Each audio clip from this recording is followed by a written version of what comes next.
আজি আমালোকে দেখিম প্ৰেজেণ্ট পাৰফেক্ট টেন্স। তো প্ৰথমত কি আহিব, প্ৰেজেণ্ট পাৰফেক্ট টেন্সৰ ষ্ট্ৰাকচাৰটো কি?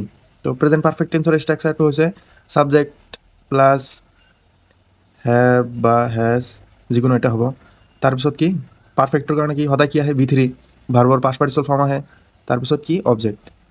এইটো হৈছে আমালোকৰ প্ৰেজেণ্ট পাৰফেক্ট টেন্সৰ ষ্ট্ৰাকচাৰ। তো এটা এক্সাম্পল চাওঁ। ছাবজেক্ট প্ৰথমত যিকোনো এটা ছাবজেক্ট ল'ব লাগিব, যেনেকুৱা আই ল'লোঁ, আইৰ লগত সদায় কি হয়, হেভ হয়। তো আই হেভ। তাৰপিছত আমালোকৰ কি লাগিব, V3 ভাৰ্বৰ যিকোনো ভাৰ্ব ল'লে ভাৰ্বৰ পাষ্ট পাৰ্টিচিপল ফৰ্ম লাগিব। আমালোকে ল'লোঁ ছাপ'জ প্লে, তো প্লেৰ V3 লাগিব, প্লেৰ V3 হ'ল played football.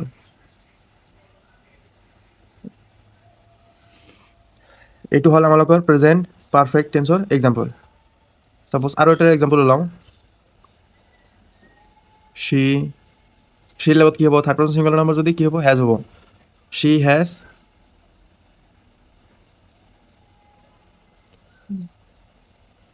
ৰাইটৰ past participle form হৈছে ৰিটেন এ লেটাৰ।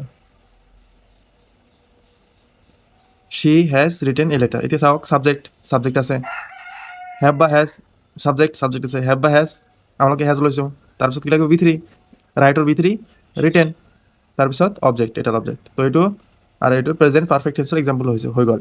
এতিয়া নোট অন চাওক, মানে কি কি থাকিলে আমালোকৰ বুজি পাম যে এইটো প্ৰেজেণ্ট পাৰফেক্ট টেন্সত হ'ব। যেনেকুৱা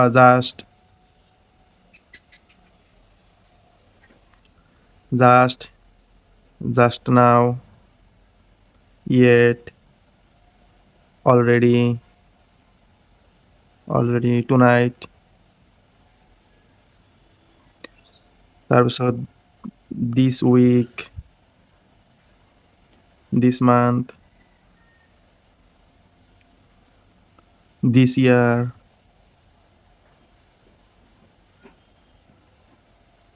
আৰু দিজৰ পিছত যিকোনো থাকিব পাৰে। এইবোৰ থাকিলে আমালোকে গম পাম কেনেকৈ যে এইবোৰ প্ৰেজেণ্ট মানে প্ৰেজেণ্ট পাৰফেক্ট টেন্সত আছে। ছাপ'জ এক্সামত দিয়া আছে আমালোকৰ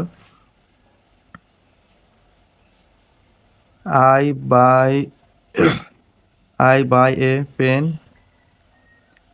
just now,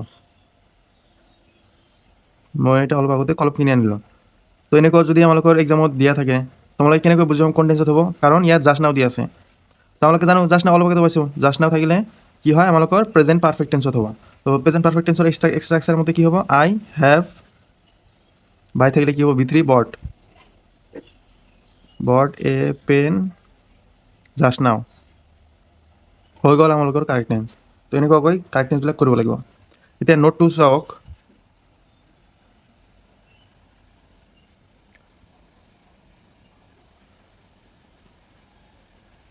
সিন্স বা ফৰ,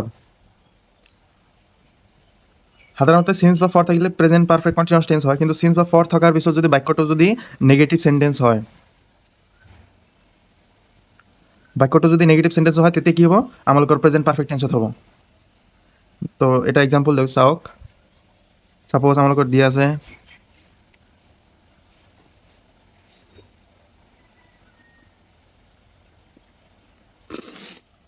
ইট নট ৰেইন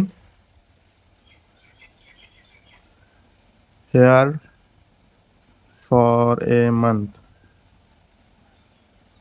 ইয়াত চাওক ফৰ আছে, কিন্তু ফৰ থকাৰ ক্ষেত্ৰতো নট আছে, ইয়াত নেগেটিভ আছে বাক্যটো। তো আমালোকে অলপ আগত পাইছোঁ সিন্স বা ফৰ থাকি যদি বাক্যটো যদি নেগেটিভ সেন্টেন্সত হয়, তেনেহ'লে বাক্যটো কি হ'ব, প্ৰেজেণ্ট পাৰফেক্ট কণ্টিনিউয়াছ টেন্সত নহয়, কি হ'ব, প্ৰেজেণ্ট পাৰফেক্ট টেন্সত হ'ব। তো এনচাৰ কি হ'ব, it third person singular number has হ'ব, ইট হেজ নট, V3 লাগিব, ৰেইনড হিয়াৰ ফৰ এ মান্থ।